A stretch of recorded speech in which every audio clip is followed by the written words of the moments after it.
building arises over the skyline of major New Zealand cities.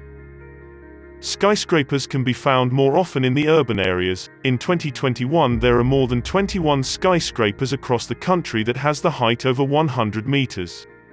It seems that the skyscrapers are representing the development of the country while providing more spaces for the office workers. But an issue has also raised. We currently have a fire on the 7th floor, which has travelled down to the 6th floor. It is a very, very difficult fire to extinguish. With the risk of fire increases along with the height of the building. Tools and structures were implemented to prevent this to happen. So that's an active system, okay? James Firestone is a fire risk management officer in the Fire Emergency New Zealand headquarters in Wellington. His job is to ensure buildings across the country can meet the fire safety standard. A building with a fire prevention system can save more lives before firefighters arrives. One of the most important devices designed to prevent the fire from spreading is the fire sprinkling system. So this has like an antifreeze, it's called glycol, and that's at a specific temperature. When it gets hot, most liquids expand, and so when this gets to about 70 degrees Celsius, it's expanded to the point where it fractures the wee bulb. There's a wee little air bubble in there, just a wee tiny, which allows it to take up the expansion as it gets cold and gets hot and gets cold and gets hot. But if it gets hotter than 70 degrees Celsius, it's too much for that glass file to resist, and it fractures. And obviously when it fractures, it falls out, and that's just a wee plug which holds the water back. And when the water flows, it's this deflector and sprays around the room. Okay. See, there's a little bubble in there, and as you tilt it, it might be hard to see in the camera, but as you tilt it, that little bubble is what allows the expansion of that glycol liquid inside the glass. This is a residential sprinkler head. Those sprinklers are uniquely designed for different types of buildings. Some of them were even imported. This is from Japan. These are very good sprinkler heads, these ones here. These are called Senju.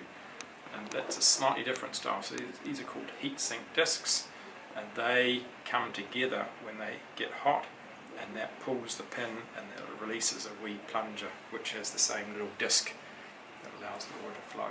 So those are active systems, so they physically do something. We also have doors that will automatically shut on the smoke alarm system, so when the smoke alarm goes off, it alerts everybody in the building.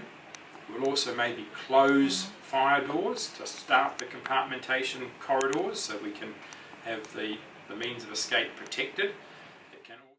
Escaping from the fire is also important. Buildings nowadays are asked to have what's so-called a vertical safe path, which give you enough space and time to evacuate from the building. Here, you're now supposed to be in a vertical safe path. So you're in the stairs, and you're now safe from the fire for 30 minutes or 60 minutes.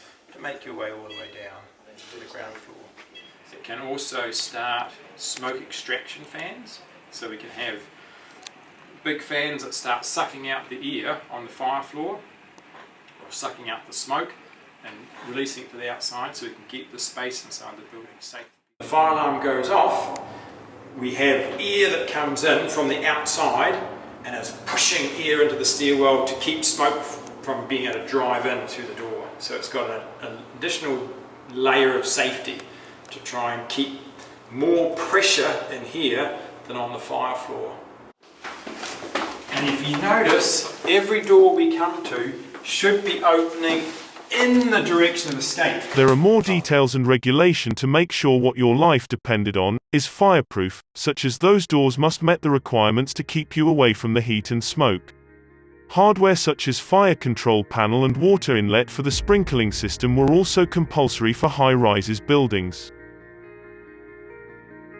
Some old features like this fire evacuation board is used for firefighters to identify which floor may still have people trapped inside. With all these features found in this building in Wellington, it's sure that the technologies has also developed along with the buildings. From active fire extinguishing system to passive fireproofing design, the fire safety will always be the priority, and our city and building will keep developing and rising without leaving safety behind us.